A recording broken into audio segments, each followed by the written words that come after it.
Antonio Canova, by James Baldwin. A good many years ago, there lived in Italy a little boy, whose name was Antonio Canova. He lived with his grandfather, for his own father was dead. His grandfather was a stonecutter, and he was very poor. Antonio was a puny lad, and not strong enough to work. He did not care to play with the other boys of the town. But he liked to go with his grandfather to the stone yard. While the old man was busy, cutting and trimming the great blocks of stone, the lad would play among the chips. Sometimes he would make a little statue of soft clay. Sometimes he would take hammer and chisel, and try to cut a statue from a piece of rock. He showed so much skill that his grandfather was delighted. "The boy will be a sculptor some day," he said. Then when they went home in the evening, the grandmother would say, "What have you been doing today, my little sculptor?" And she would take him upon her lap and sing to him, or tell him stories that filled his mind with pictures of wonderful and beautiful things. The next day, when he went back to the stone yard, he would try to make some of those pictures in stone or clay. There lived in the same town a rich man who was called the Count.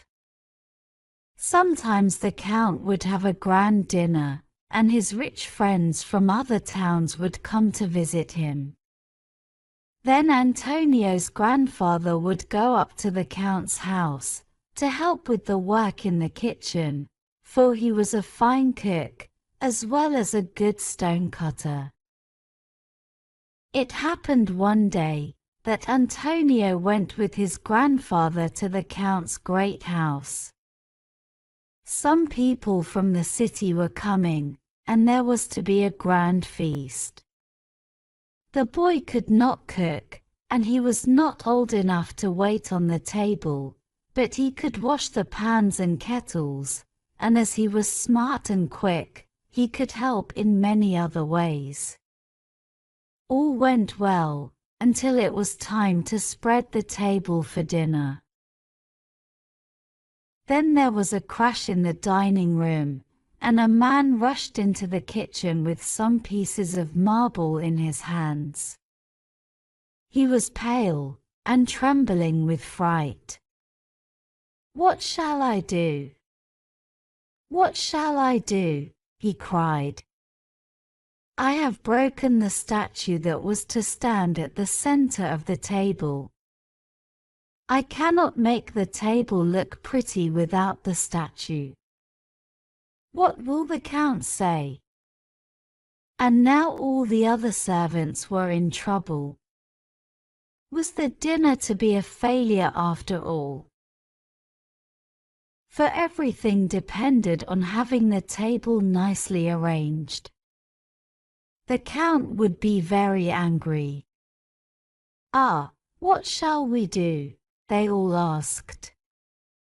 Then little Antonio Canova left his pans and kettles, and went up to the man who had caused the trouble. "If you had another statue, could you arrange the table?" he asked. "Certainly," said the man, "that is, if the statue were of the right length and height." "Will you let me try to make one?" asked Antonio. "Perhaps I can make something that will do." The man laughed. "Nonsense," he cried.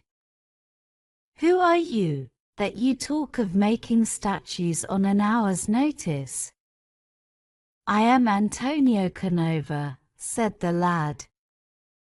"Let the boy try what he can do," said the servants, who knew him. And so, since nothing else could be done, the man allowed him to try. On the kitchen table there was a large square lump of yellow butter. 200 pounds the lump weighed, and it had just come in, fresh and clean, from the dairy on the mountain. With a kitchen knife in his hand, Antonio began to cut and carve this butter. In a few minutes he had molded it into the shape of a crouching lion, and all the servants crowded around to see it. "How beautiful!" they cried. "It is a great deal prettier than the statue that was broken." When it was finished, the man carried it to its place. "The table will be handsomer by half than I ever hoped to make it," he said.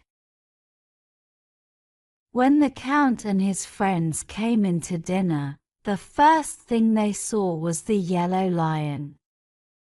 "What a beautiful work of art!" they cried. "None but a very great artist could ever carve such a figure, and how odd that he should choose to make it of butter." And then they asked the Count to tell them the name of the artist. "Truly, my friends," he said, "this is as much of a surprise to me as to you." And then he called to his head servant, and asked him where he had found so wonderful a statue. "It was carved only an hour ago by a little boy in the kitchen," said the servant. This made the Count's friends wonder still more, and the Count asked the servant to call the boy into the room. "My lad," he said, "you have done a piece of work of which the greatest artists would be proud. What is your name, and who is your teacher?" "My name is Antonio Canova," said the boy, "and I have had no teacher but my grandfather the stonecutter." By this time all the guests had crowded around Antonio. There were famous artists among them, and they knew that the lad was a genius. They could not say enough in praise of his work, and when at last they sat down at the table, nothing would please them but that Antonio should have a seat with them, and the dinner was made a feast in his honor. The very next day, the Count sent for Antonio to come and live with him.